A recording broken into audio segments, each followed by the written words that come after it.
बंसीरा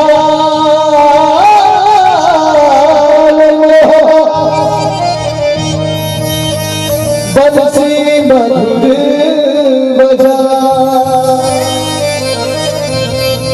तेरी बंसी ने मेरो छिछहरो मोहे घर सुहा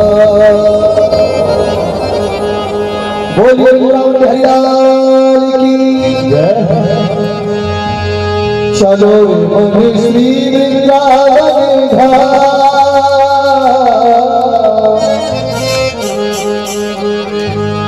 चलो मन श्री वृंदावन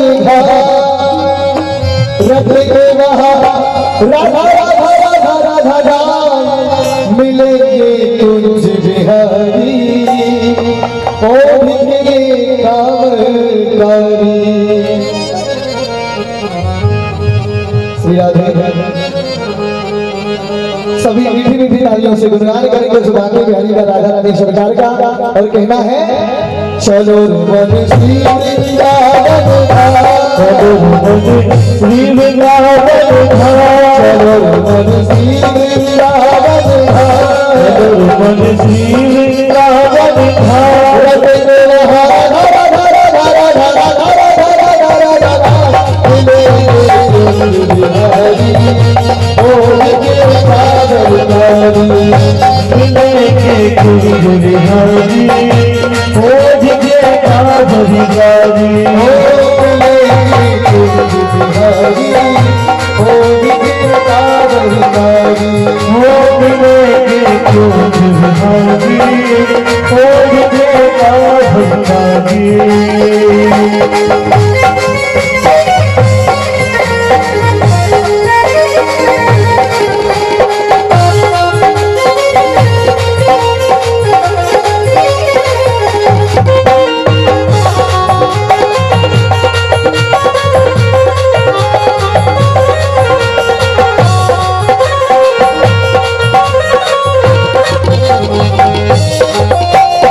महाराज आपके समक्ष पधार चुके हैं। बोले व्यासी महाराज की भागवत भगवान की सभी ताली से हमारे व्यासी महाराज का स्वागत करेंगे और कहना है प्राप्त होते हम श्री यमुना जी आएंगे प्राप्त होते हम श्री यमुना जी जाएंगे कृष्णा हम जीवन सफल बनाएंगे कृष्णा में हम जीवन सफल बनाएंगे कृष्णा में हम जीवन सफल बनाएंगे कृष्णा में हम जीवन सफल बनाएंगे पूरे होंगे पूरे हो सकता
सरकार श्री राधा जी प्यारी है महलन की सरकार श्री राधा जी प्यारी है महलन की सरकार श्री राधा जी प्यारी है महलन की सरकार श्री राधा जी बिहारी है।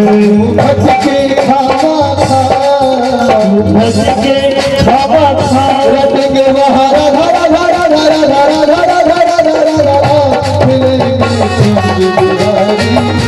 ओढ़ के कांवर गारी, मिलेंगे कुंज बिहारी, ओढ़ के कांवर गारी, मिलेंगे कुंज बिहारी, ओढ़ के कांवर गारी, मिलेंगे कुंज बिहारी, ओढ़ के कांवर गारी।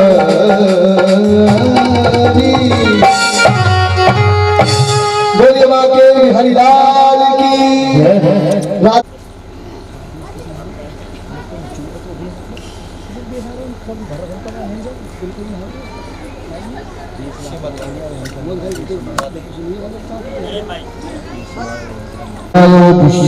विष्णुभक्त्यादिहेतुरे तापत्रये विनाशाय श्रीकृष्णाय वयं नमः। कृष्णाय वासुदेवाय नन्दनाय च नन्दगोपकुमाराय गोविन्दाय नमो नमः। नमो पंकजनाभाय नमो पंकजमालिनी नमो पंकजनेत्राय नमो पंकजस्ते पंकजग्रहे। ओम पूर्वशोषि भगवद्गीताभ्यो नमः। आभ्यामि स्थापयामि पूज्यामि समर्पयामि नमो नमः। करें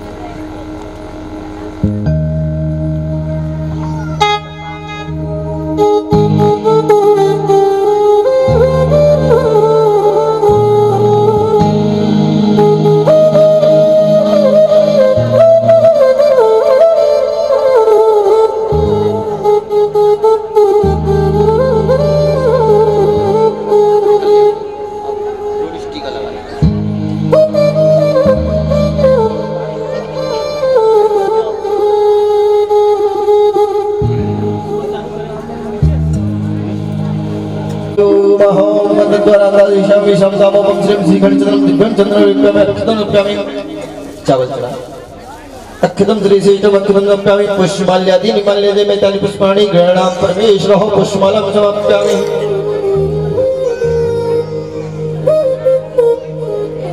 व्यास जी का टीका करें। ओम हरि ओम कृष्णाय वासुदेवाय हरे परमात्मने प्रणतक्लेशनाशाय श्री गोविंदाय नमो नमः।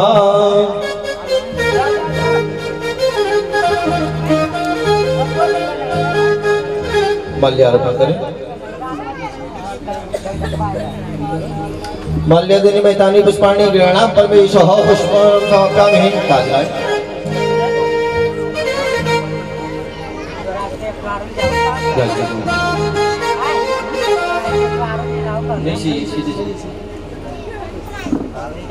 सवाल ऊपर कर दें।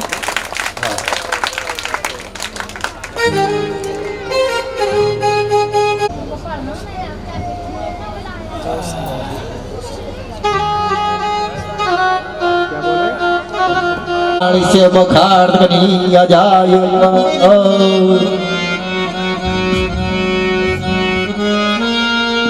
श्री राधे श्री भागवती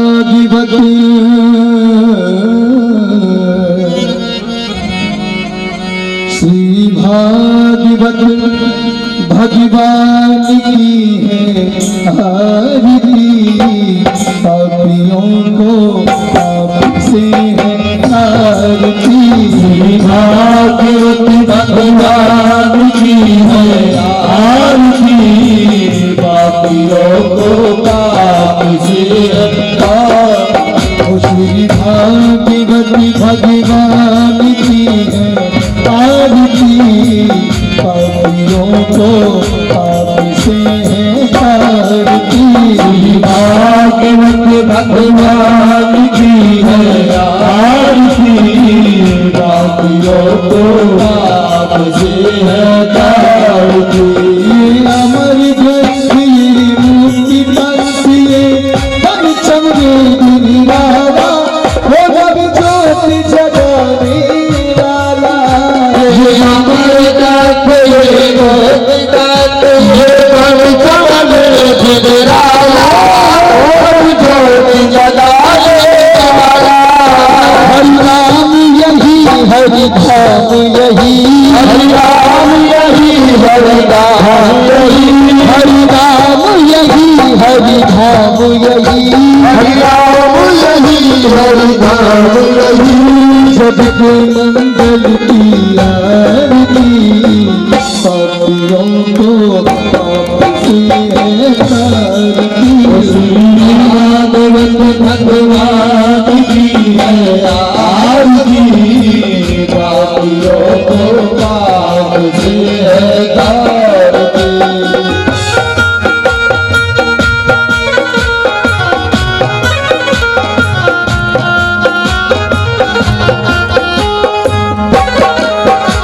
ये शांति गीत पावन पुनीत, पापों को मिटाने वाला, वो हरि दर्श कराने वाला।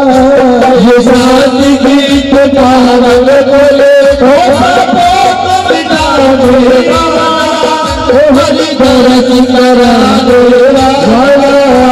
ये शुद्धि करनी ये दुखी हरणी, ये शुद्धि करनी ये सुख करनी ये दुख हरनी, ये सुख करनी ये हरनी। श्री मधुसूदन की आरती, पापियों को पाप से तारती। भगवत भगवान की है आरती, पापियों को पाप से तारती। ये मधुर बोल जब बंद खोल सदार दिखाने वाला, ओ गिरी को मनाने वाला। ये मधुर बोल जब बंद खोल सदार बताने वाला, ओ गिरी को मनाने वाला। हरि नाम यही श्री राम यही,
बोली भागवत महापुराण की जय। सभी अपने अपने यथास्थान पर बैठ जाएंगे। श्री राधे श्री राधे श्री राधे। श्री श्वेत कुमार जी श्री श्वेत भैया से आग्रह करते हैं कि कृपया मंच पर आए और महाराज जी को माल्यार्पण करें। और पुनः श्री करण जी आपसे भी निवेदन है कि आप भी मंच पर आए और महाराज जी को माल्यार्पण करें। श्री रामकृष्ण भैया अगर मेरी आवाज़ पहुंच रही है तो उनसे भी मैं आग्रह करता हूं कि वो भी मंच पे आए, महाराज जी को माल्यार्पण करें।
श्री राजीव भैया, डब्लू भैया यहाँ भी हैं, कृपया मंच पर आए और अपने हाथों से माल्यार्पण करें महाराज जी को।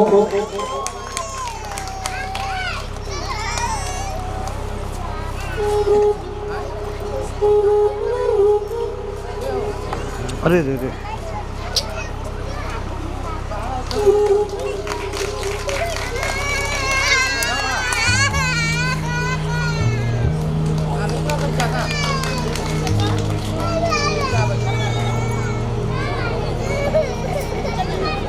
श्री कुंज बिहारी जी, मेरी आवाज़ अगर आप तक पहुंच रही है तो मैं उनसे भी आग्रह करता हूं कि आए महाराज जी को माल्यार्पण करें।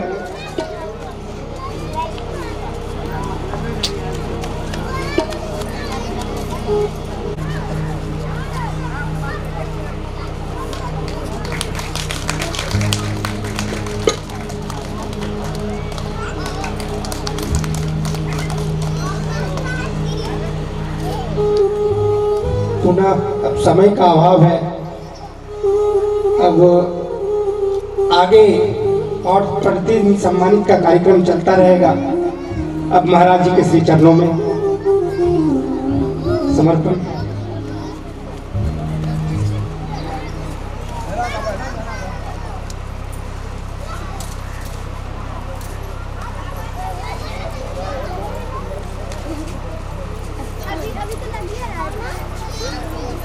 जोरदार तालियों से स्वागत किया गया।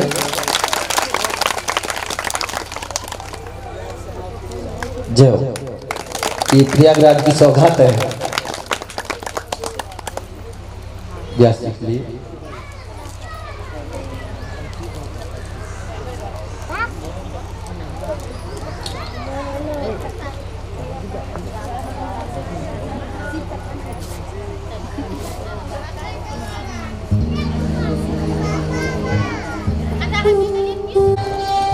राधे राधे, जय श्री राधे, जय श्री राधे। गुरुर्ब्रह्मा गुरुर्विष्णु गुरुर्देवो महेश्वर, गुरुर्साक्षात् परब्रह्म तस्मै श्री गुरुवे नमः। लोकाभिरामं रणरङ्गधीरं राजीवनेत्रं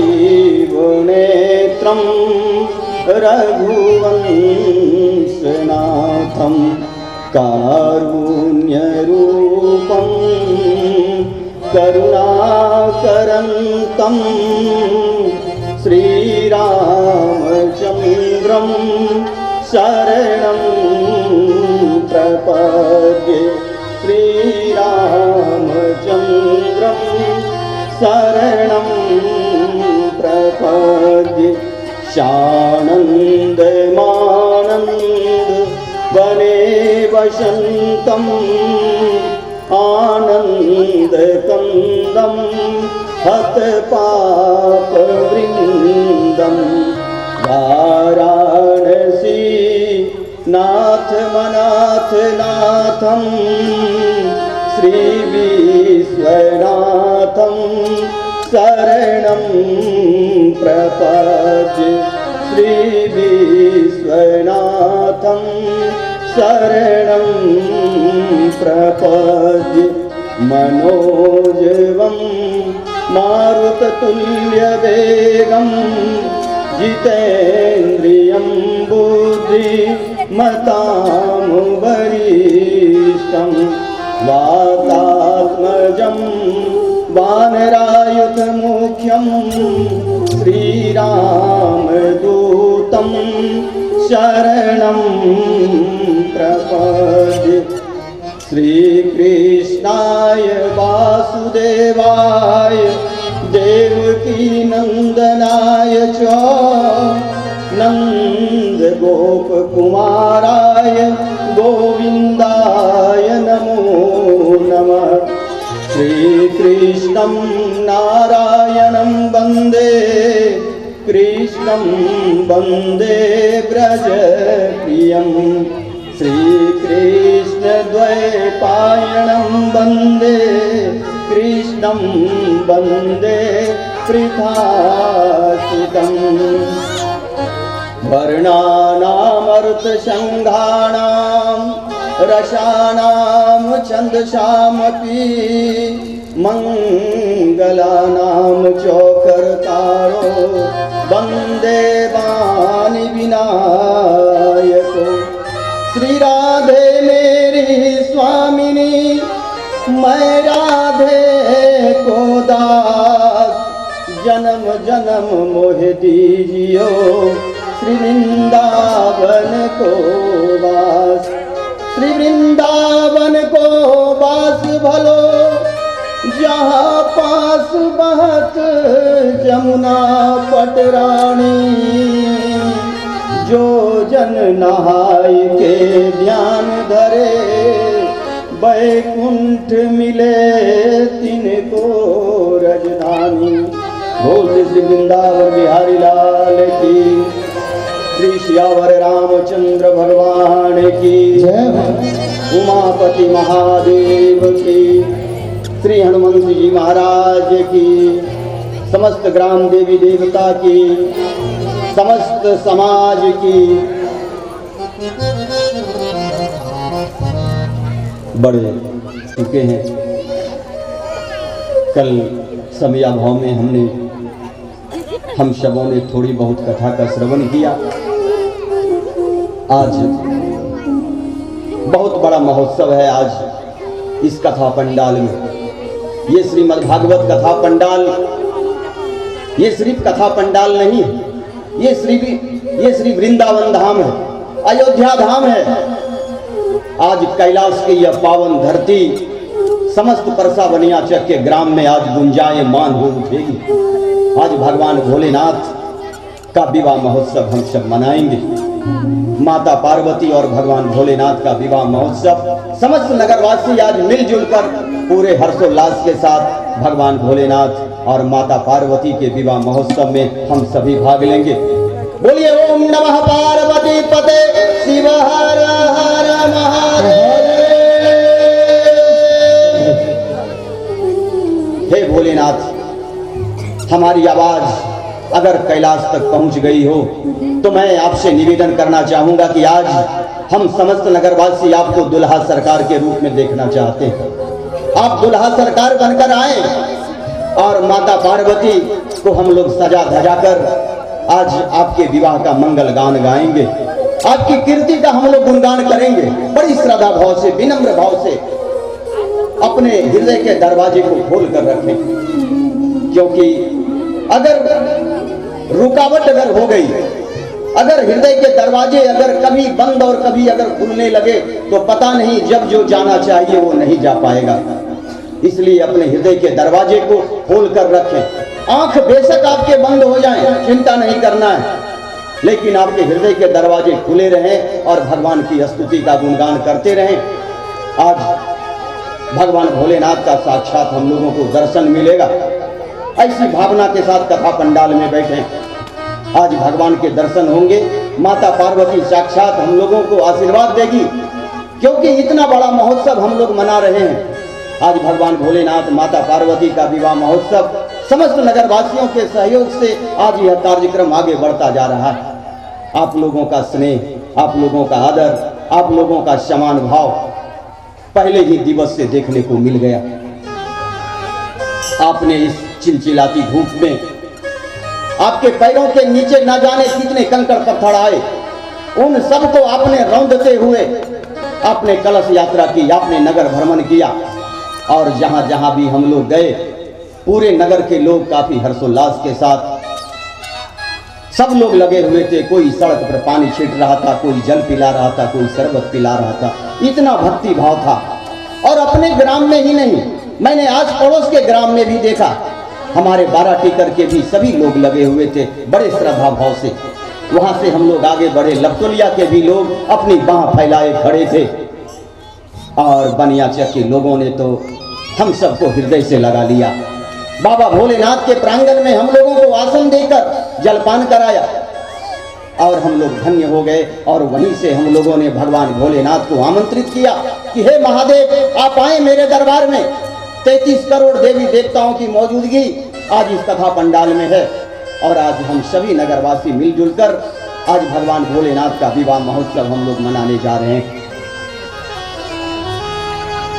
हम लोग यहाँ से भगवान भोलेनाथ की कथा का हम लोग शुभारंभ करेंगे। अपने दिल के दरवाजे को आप लोग खुला रखेंगे, ध्यान रखिएगा। जिन्होंने यह श्रीमद् भागवत कथा कहती और मन में संशय लेकर ना बैठें, क्योंकि मन में अगर आप संशय लेकर बैठेंगे तो सती अपने ही पिता के बनाए हुए अग्नि कुंड में जाकर प्रवेश कर गई। इसलिए मन में कोई संशय ना पाले। हम लोगों ने जो कल कथा का श्रवण किया, दो लोगों पर कभी भी अविश्वास मत करें, पति और परमेश्वर। क्योंकि हम नारियों के जीवन में 4 लोगों के अलावे अगर कोई कुछ कह दे, अगर कोई दूसरा पुरुष अगर कोई कुछ कह दे, मेरे को बहलाने वाली बात अगर कह दे, तो बिल्कुल असत्य माना जाएगा। यह शास्त्र कहता है। नारियों के जीवन में 4 लोगों का मुख्य, 4 लोग ही उनकी भलाई के बारे में सोच सकते हैं। कौन कौन? सबसे पहला पिता, उसके बाद भाई, और जब विवाह हो जाए उसके बाद पति और पुत्र। ये 4 के अलावे अगर कोई भी आपको समझा रहा है, कोई भी आपको बहला रहा है, तो समझिए कि आपको कीचड़ में डाल देगा एक दिन। यही श्रीमद् भागवत कथा सिखाती। इसलिए इन 4 लोगों पर भरोसा करें, अपने हृदय के पट को खोल कर रखें और आगे हम लोग भगवान की कथा का श्रवण करेंगे। अब हम लोग 2 मिनट भजन से अपनी जिह्वा को पवित्र कर लें। बड़े भाव से, बड़े हृदय से, आंख बंद करते हुए, गुनगुनाते हुए अपने आप को भगवान की शरण में पहुंचा दें। आज आप लोग देखेंगे मेडिटेशन कराया जाता है। मेडिटेशन में क्या करता है? संत कहते हैं कि अपने शरीर को एक दीप में प्रकट करो, अपने शरीर की अंतरात्मा को एक ज्योति बनाओ, और वो ज्योति सबके पास है, ललाट पर है। आप जब कहीं मेडिटेशन हॉल में जाएंगे तो वहां आपको एकाग्रचित करके वहां आपको कहेगा ललाट पर ध्यान केंद्रित करें, और वहां एक प्रकार की दीप प्रज्वलित होती है। आए अपने आप को आंख बंद करते हुए उस ललाट में प्रवेश करें, और वही त्रिनेत्र है। जिसने उस पर साधना साध पाया, उनका त्रिनेत्र काम आया। वो साधना सिर्फ महादेव जी ने साधा था, जिनके मात्र एक बार देख लेने से कामदेव जलकर भस्म हो गया। आज भी वो शक्ति हमारे और आपके पास है, लेकिन मैं और आप इस बात का उपयोग कहाँ और कैसे करना है, वो हमने कभी समझ नहीं पाया, शास्त्रों का कभी अध्ययन नहीं कर पाया। इतने सांसारिक सुखों में हम फंस गए कि हमें इस बात की कभी चिंता ही नहीं रही कि हमें आगे जीवन कैसे गुजारना। आए अपने आप को उस दीपक को जलाकर भगवान के प्रकाश पुंज में जाकर प्रवेश कर दें। अपने दीपक को उनके प्रकाश के पुंज में जाकर दे दें और कहें कि हे भोलेनाथ, आपने जो हमें जीवन दिया, हमने जीवन में बहुत सारी गलतियां की, इतने मैंने पाप किए कि उसका हिसाब देना बड़ा मुश्किल है, हिसाब नहीं दे पाऊंगा मैं। लेकिन आज के बाद मैं वादा करता हूं कि आज के बाद हम अपना जीवन अच्छे से जिएंगे, सलीके से जिएंगे, सरलता से जिएंगे, बिल्कुल सरलता के साथ। सौरौलो हमने रात में बताया था।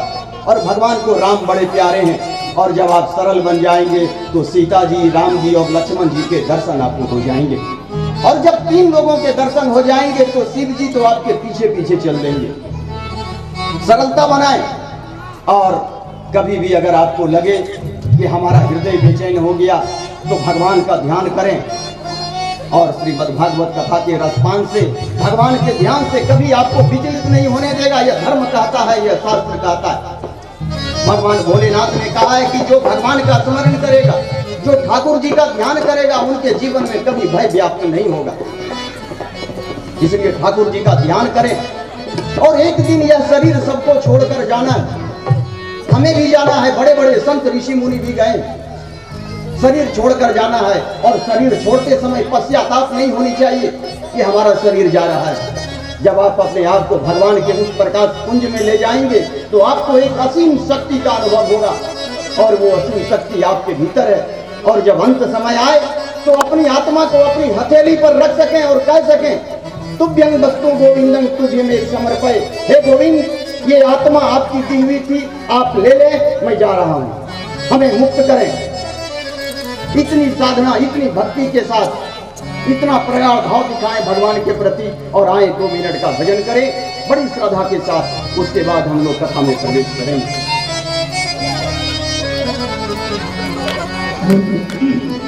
सीधा में बोली शंकर भगवान की जय। ऐसा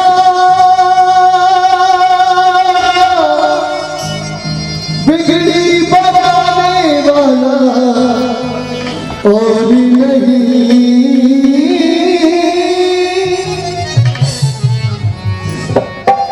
ऐसा बिगड़ी बनाने वाला और नहीं, भोलेनाथ से लाला कोई और नहीं, भोलेनाथ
शिवाय नमः शिवाय नमः शिवाय नमः शिवाय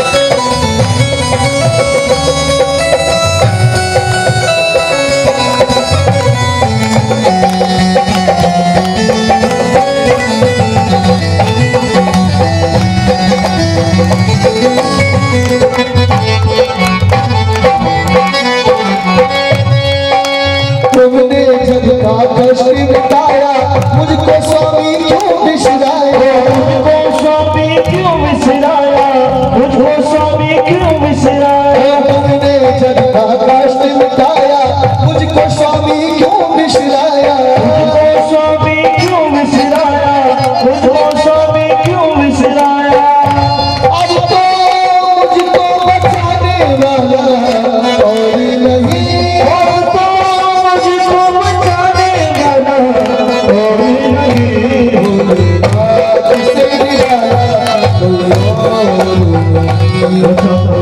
नाथ से निराला कोई और नहीं नमः शिवाय नमः शिवाय नमः शिवाय नमः शिवाय। नमः शिवाय नमः शिवाय नमः शिवाय नमः शिवाय नाथ से निराला कोई और भोलेनाथ से निराला कोई और नहीं नाथ से निराला कोई और नहीं।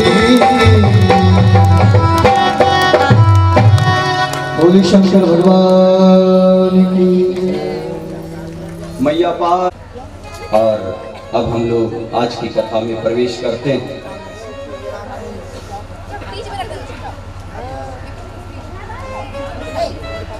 भगवान शिव की बड़ी महिमा है।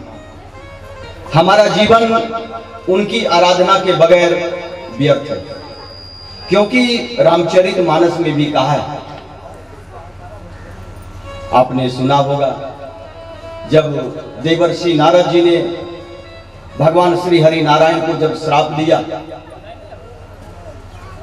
और जब भगवान ने अपनी माया समेटी, तो नारद को लगा कि ये बहुत बड़ा अनर्थ हो गया मेरे से।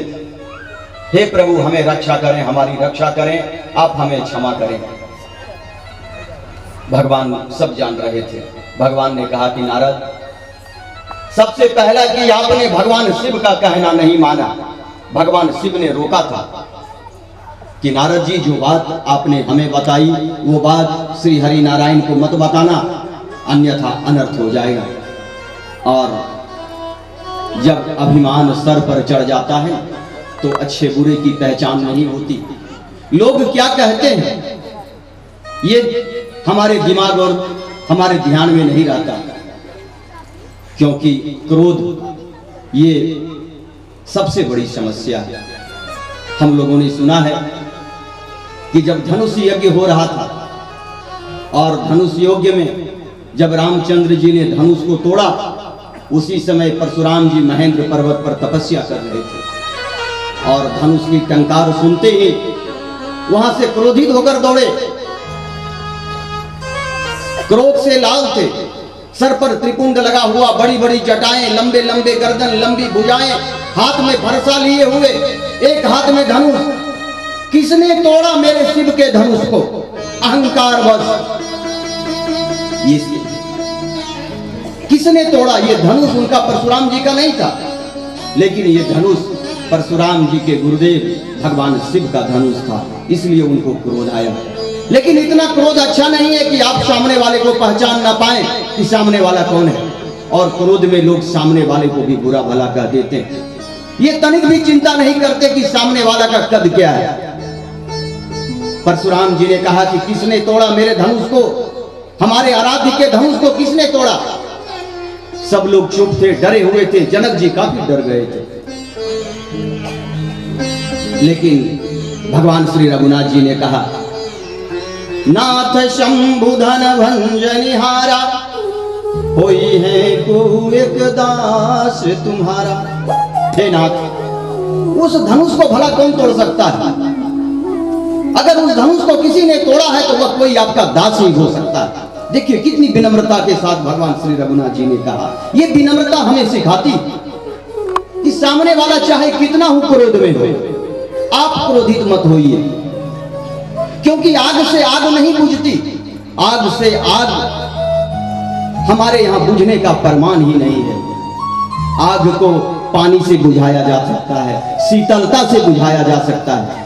अगर हम शीतल बन जाएंगे, अगर हम बर्फ का चट्टान बन जाएंगे, तो चाहे माचिस की तीली लाख मेरे ऊपर जला के डाले, हम पर कोई फर्क नहीं पड़ने वाला। लेकिन परशुराम जी क्रोधित थे, आंखें लाल थी उनकी, और क्रोध के कारण सामने परमात्मा खड़े थे, उनको पहचान नहीं पाया। जबकि परशुराम जी कोई साधारण अवतार नहीं थे। ध्यान देने वाली बात है, आप लोग ध्यान देंगे, परशुराम जी साधारण नहीं थे। 24 अवतारों में से एक भगवान परशुराम जी थे। लेकिन आंखें जब क्रोध में हो जाए तो आपको कुछ भी नहीं दिखाई देगा, क्योंकि आपकी आंखों में तो खून भरा पड़ा है। अंदर से दीपक जल रहा है और उसके अंदर आप सामने वो कौन है। इसलिए अपने जीवन से क्रोध को हटाना सबसे बड़ा पुण्य का काम है। किस बात का क्रोध, क्यों करें कैसा क्रोध। इसलिए आज इस कथा पंडाल में हम सब लोग मिल बैठकर अपने हृदय में चिंतन करेंगे कि आज महादेव और माता पार्वती के विवाह महोत्सव में हम अपने क्रोध को भुला देंगे, हम अपने क्रोध को फेंक देंगे कि हे महादेव, अब आज के बाद हम समस्त समाज के जितने भी लोग हैं, हमारे अंदर क्रोध नहीं रहा, मैंने क्रोध को फेंक दिया, आपके मानसरोवर में कैलाश के नजदीक फेंक दिया। हमारे अंदर कोई क्रोध नहीं है, हमारे अंदर तो प्रेम ही प्रेम भरा पड़ा है। और जब हमारा जीवन प्रेम से भर जाएगा तो सामने वालों में परमात्मा हमें दिखने लगेगा। हमें लगेगा कि सामने वालों में परमात्मा की छवि सामने वालों में हम छवि परमात्मा की देख पा रहे हैं और परमात्मा का दर्शन कर पा रहे हैं, क्योंकि सब में परमात्मा का वास है। भगवान कहते हैं कि मैं हम में, तुम में, सब में विराजमान हूं मैं। और कभी परीक्षा लेने का प्रयास ना करें। हिरण्यकश्यप बहुत बलशाली था। आपको कहा, कहां है तेरा भगवान, दिखाओ मुझे। प्रहलाद जी ने कहा, हम में, तुम में, खड्ग खंभ में। भगवान तो सर्वत्र व्याप्त है। हिरण्यकश्यप ने तलवार निकाला, कहा कहां, उस खंभे को भगवान नरसिंह भगवान प्रकट हुए और उसका अंत कर डाला। इसलिए अगर भक्त अगर कुछ कह रहे हो तो वो विचारणीय बात है, उस पर विचार करें, बिना विचारे परीक्षा मत ले।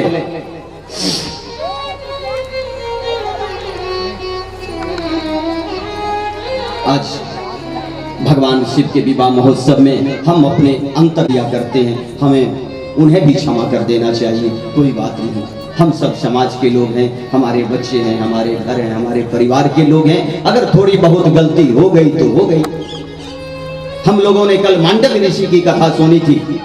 मांडव ऋषि ने माफ कर दिया राजा को, कहा कि राजन, हमें आपसे कोई लेना देना नहीं, आपने तो धर्म के युक्त कार्य किया था। लेकिन उन्होंने धर्मात्मा को जाकर श्राप दिया और एक शूद्र के गर्भ से विदुर जी का जन्म हुआ। और विदुर जी ऐसी राजनीति में उलझे रहे कि दुर्योधन और युधिष्ठिर भीष्म पितामह के न्याय और अन्याय का फैसला करते करते एक दिन वही जमीन पर गिर पड़े। इसलिए ऐसा हमारा जीवन होना चाहिए। अब हम लोग आगे की कथा में प्रवेश करते हैं। भगवान शिव की मैं एक पवित्र कथा आप लोगों को सुनाता हूं, बड़ा ध्यान से सुनिएगा, बहुत अच्छी पवित्र कथा है। ये उज्जैन की कथा है, महाकालेश्वर की। उज्जैन में एक बहुत बड़ा भव्य मंदिर है, महाकालेश्वर। कितने लोग गए हैं वहां, हाथ उठाएं।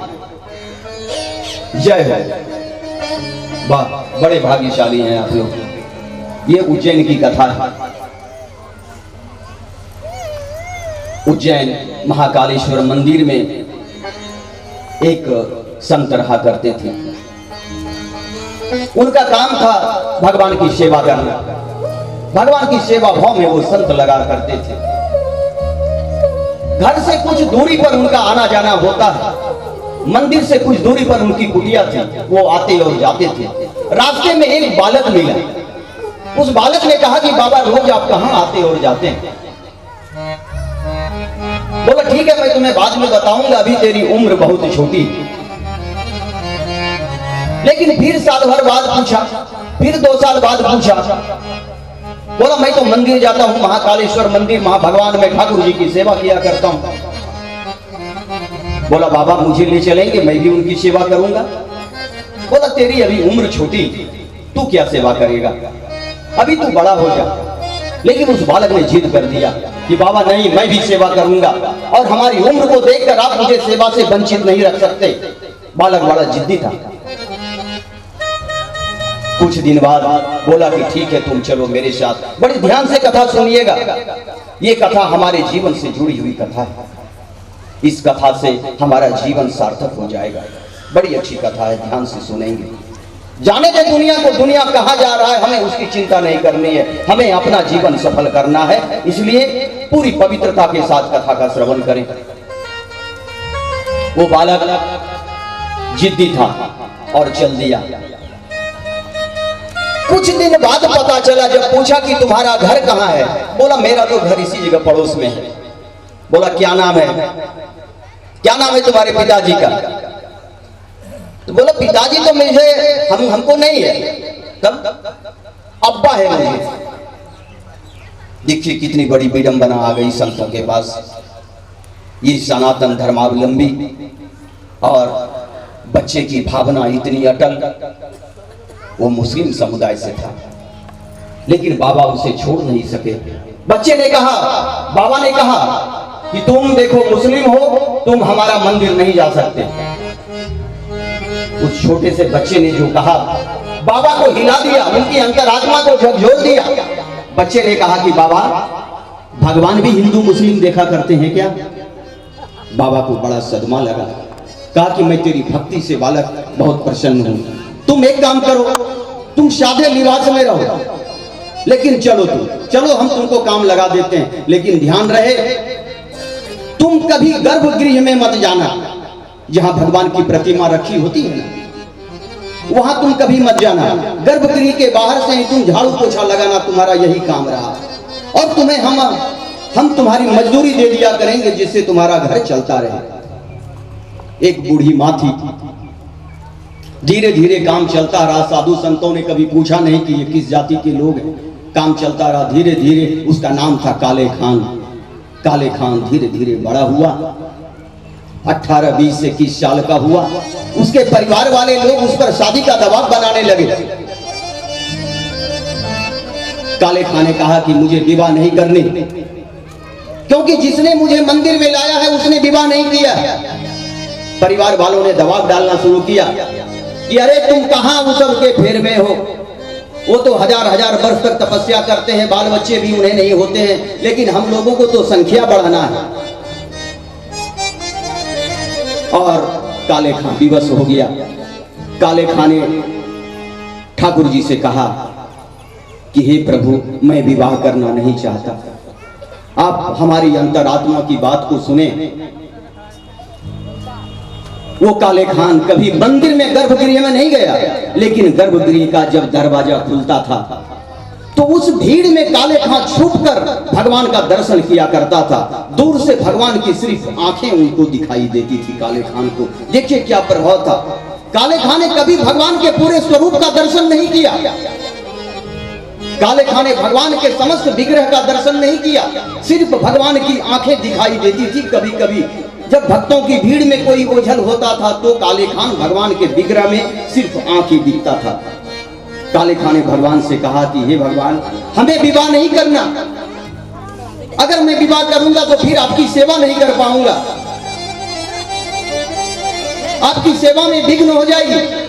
मैं दिन रात झाड़ू लगाता रहता हूँ, इतना बड़ा प्रांगण है, अगर मैं विवाह में उलझ गया तो हमारी जीवन समाप्त हो जाएगी, मैं आपकी सेवा नहीं कर पाऊंगा, घर परिवार हम इसमें उलझ जाएंगे। लेकिन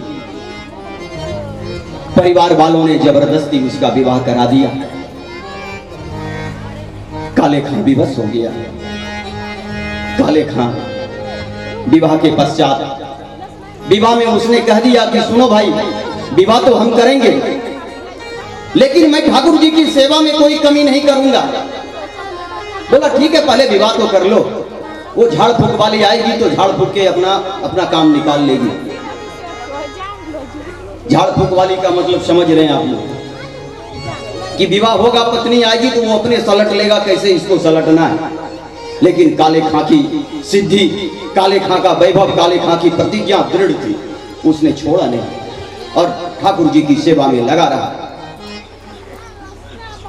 मंदिर का पट जब बंद होता था तो भी काले खां नहीं जाता था, दिन रात झाड़ू लगाते रहता था। झाड़ू पर झाड़ू, दिए हुए में झाड़ू, दिए हुए में झाड़ू, पोछा सब करता था और बड़े भाव से भगवान का नाम लेते हुए झाड़ू पोछा लगाया करता था। ठाकुर जी पर पूरा स्नेह था काले खान को। शादी को हुए 10 साल हो गए, संतान नहीं हुआ। काले खान के परिवार वाले उस पर दबाव डालने लगे, उसके ससुराल वालों ने दबाव डालने लगा कि ये तो ज्यादा समय मंदिर में दिया करता है, रात में 12 बजे घर आता है, 5 बजे भोरे भाग जाता है,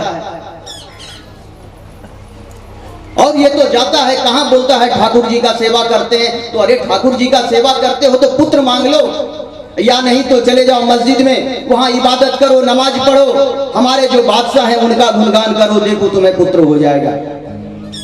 परिवार के लोग तरह तरह के ताने मारने लगे काले खान को। काले खान विवश हो गया। काले खान ठाकुर जी के गर्भगृह के आगे खड़ा होकर एक झलक पाया और उसने ठाकुर जी को कहा कि हे भगवान, अगर मुझे पुत्र नहीं हुआ, मैं अपने लिए नहीं मांग रहा हूं, मुझे नहीं चाहिए, मैं तो शादी भी करना नहीं चाहता था, मुझे कुछ नहीं चाहिए, लेकिन अगर पुत्र नहीं हुआ तो परिवार वाले मुझे दबाव डालेंगे, मंदिर को छोड़कर मस्जिद ले जाएंगे, वहां तरह तरह के औपचारिकता निभाएंगे, कभी नमाज पढ़ाएंगे, कभी कुछ करेंगे। मैंने जीवन में कभी नमाज पढ़ा नहीं, मैं नहीं चाहता कि आपकी दहलीज को छोड़कर मैं जाना नहीं चाहता।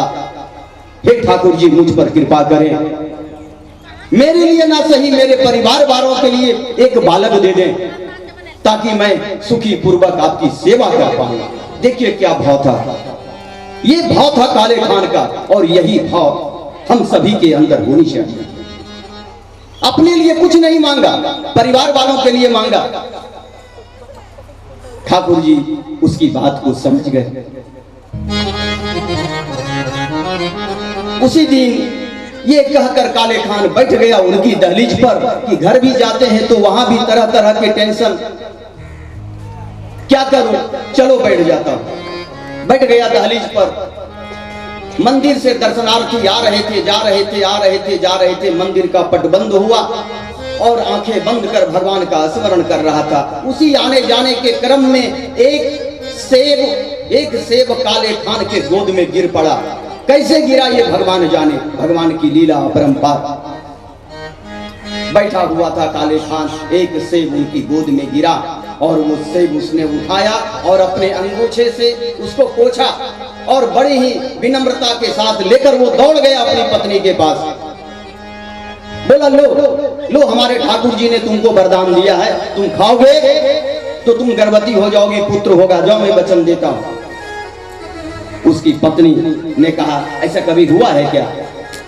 क्योंकि वो तो अलग समुदाय से थी, उसको तो भरोसा ही नहीं था हमारे सनातन पर, हमारे भगवान पर वो क्यों भरोसा करेगी? उसका अलग व्यवस्था था, उसका अलग भगवान था, वो अलग भगवान को मानते थे, उसको भरोसा नहीं था। लेकिन उसने खा लिया कि चलो पति ने दिया है, खा के देखती हूं क्या होता है। और काले खान ने सोचा कि चलो कम से कम कुछ दिन के लिए तो 2-4 महीना 8 महीना के लिए हम टेंशन मुक्त तो हो गए ना, चलो दे दिया। देखिए क्या प्रभाव था।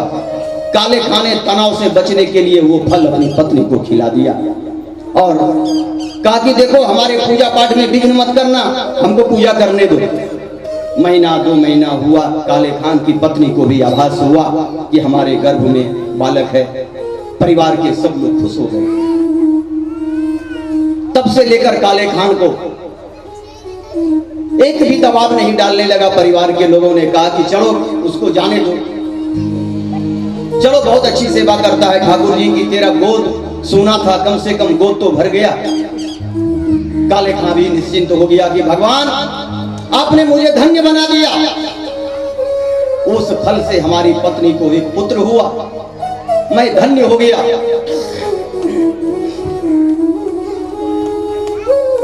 काले खान बड़ा खुश रहा करता था। अब तो दोपहर में घर भी नहीं जाता था कि घर जाऊंगा बच्चे को देखेंगे तो तरह तरह के बात मन में आने शुरू हो जाएंगे। गोद लो, इसको खिलाओ, उसको खिलाओ, इसको दो, उसको दो। काले खां मस्त हो गया। काले खां भगवान की सेवा में मस्त हो गया। रोज शाम को जाता था, रात को जाता था और सिर्फ सोने के लिए वो घर जाता था। इस प्रकार चलता रहा। काले खां बड़े भक्ति भाव से भगवान की सेवा किया करता था। प्रभु की कृपा, प्रभु की लीला बड़ी विकट सामने आई। 8 वर्ष के बाद काले खां का पुत्र अपने बच्चों के साथ, अपने सखाओं के साथ खेलने के लिए एक जंगल क्षेत्र में गया और जाने के बाद एक जहरीले सर्प ने काले खान के पुत्र को डस लिया। काले खान का पुत्र वहीं गिर पड़ा। उसके दोस्तों ने आकर उसकी मां से कहा कि देखो तुम्हारे बेटे को सांप ने काट लिया, वो गिर पड़ा तुरंत, हम लोग क्या करते, भाग गए। काले खान की पत्नी 2-4 लोगों को साथ लेकर वहां गए तो वहां देखा कि अपने पुत्र का शरीर काला पड़ गया है, मुंह से झाग निकल रहा है। काले खान की पत्नी दौड़ी दौड़ी गई काले खान के पास, कहा सुनो जी, तुम्हारे पुत्र को सर्प ने डस लिया है, जल्दी चलो, वैद्य बुलाओ, डॉक्टर बुलाओ, चलो मस्जिद ले चलो, झाड़ करवाओ, फूंक करवाओ, जल्दी ठीक करवाओ, चलो। काले खान को बड़ा सदमा पहुंचा। काले खान ने कहा कि हे प्रभु, ये आपने क्या कर दिया? हे नाथ, अब तक तो सब अच्छा चल रहा था। काले खान ने कहा कि ठीक है, तुम जाओ, मैं आ रहा हूं। काले खान की पत्नी चली गई। उसकी पत्नी ने कहा जल्दी आना, देर मत करना, वरना अगर मेरे पुत्र को कुछ हुआ तो मैं तुम्हें नहीं छोड़ूंगी। काले खान ने कहा कि जाओ, मैं आता हूं। उसकी पत्नी गई और काले खां गर्भगृह के सामने बैठ गया। संध्या का समय था। बड़ी अद्भुत दृश्य, बेटा सर्प का डसा हुआ अचेतावस्था में मुंह से झाग फेंक निकल रहा है। सारे सगे संबंधी पहुंच गए थे, लेकिन काले खां भगवान के सामने खड़ा था। उसने कहा कि हे भगवान, अब क्या करूं मैं? अब तक तो आपने मुझे बचाया, अब जो विडंबना सामने दिख रही है उसका क्या होगा?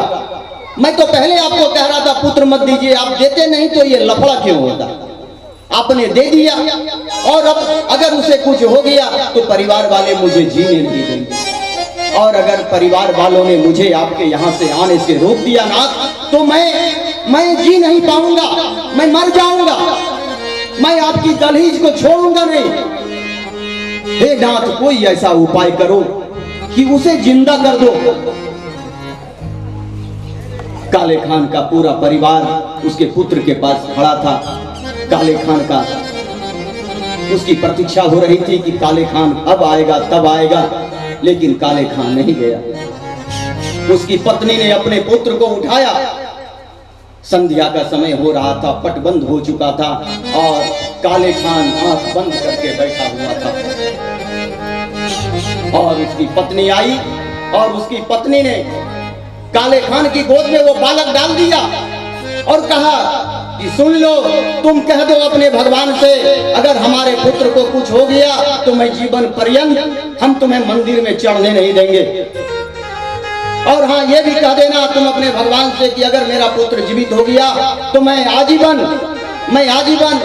इसकी साफ सफाई मैं करूंगी, मैं गुलाम हो जाऊंगी, भगवान को बोल देना। और इतना कहते काले खान की पत्नी गिर गई।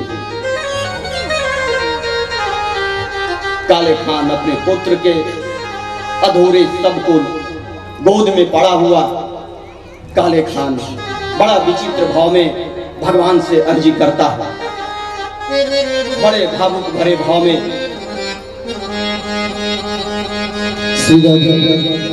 बड़ी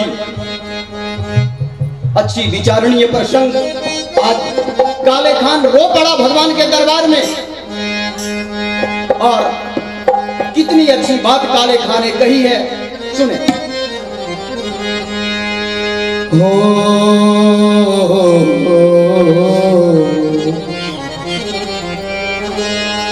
चुपचाप बैठे सरकार हो, थोड़ा वक्त तो निकालो मेरे वास्ते। चुपचाप बैठे सरकार हो,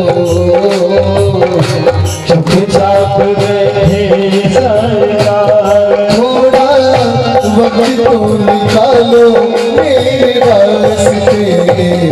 चुपचाप बैठे सरकार हो, चुपचाप बैठे सरकार, थोड़ा वक्त तो निकालो मेरे वास्ते। चुपचाप बैठे सरकार।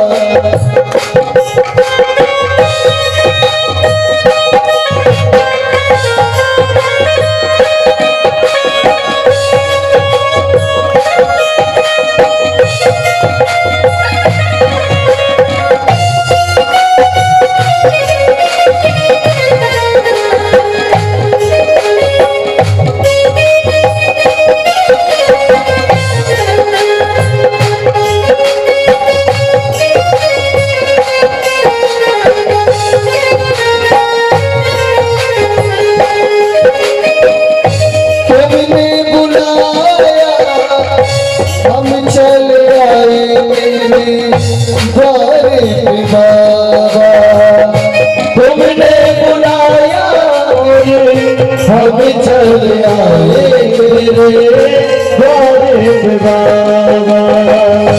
घर पे बुला कर मुँह को छुपाया बेटे क्यों मेरे बाबा।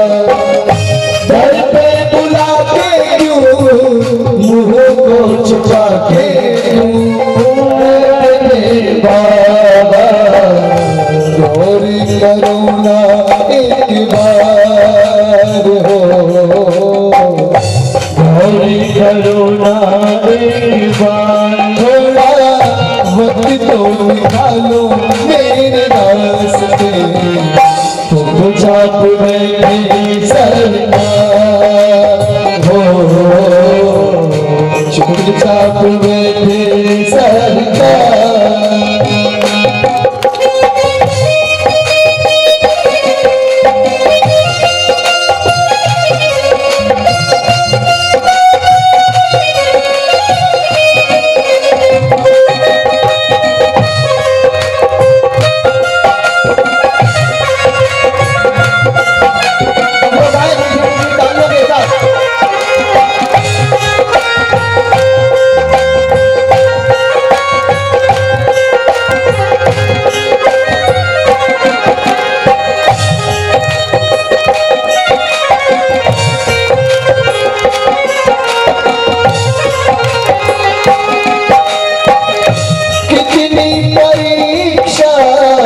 लिख दी है बाबा तूने भाग्य में मेरे। कितनी परीक्षा लिख दी है बाबा तूने भाग्य मेरे। अफसोस है ये बैठा क्यों मैया डूबी सामने तेरे। अफसोस है ये डूबी मैया है बाबा सामने तेरे। हंसने लगा है संसार हो, हंसने लगा है संसार ओ हंसने लगा है संसार। थोड़ा वक्त तो निकालो मेरे वास्ते चुपचाप बैठे सरकार हो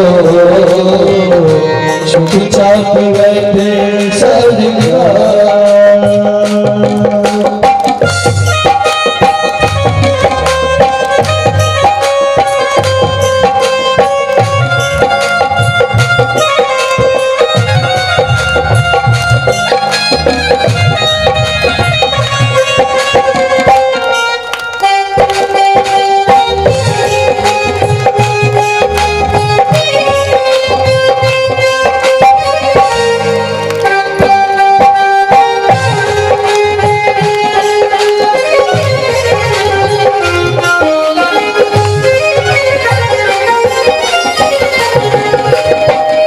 हमको लगा है ये चौखट तुम्हारी होगी मेरा किनारा हमको लगा है ये चौखट तुम्हारी होगी मेरा किनारा। हालत तो देखो दर्द हो तेरे फिर भी ढूंढूं सहारा हालत तो देखो खड़ा हूँ तेरे ढूंढूं सहारा भगती हुई है शर्मसार हो भगती हुई है शर्मसार थोड़ा वक्त तो निकालो मेरे वास्ते चुपचाप बैठी सरकार हो चुपचाप बैठी सरकार थोड़ा वक्त तो निकालो मेरे वास्ते चुपचाप बैठी सरकार हो चुपचाप बैठी सरकार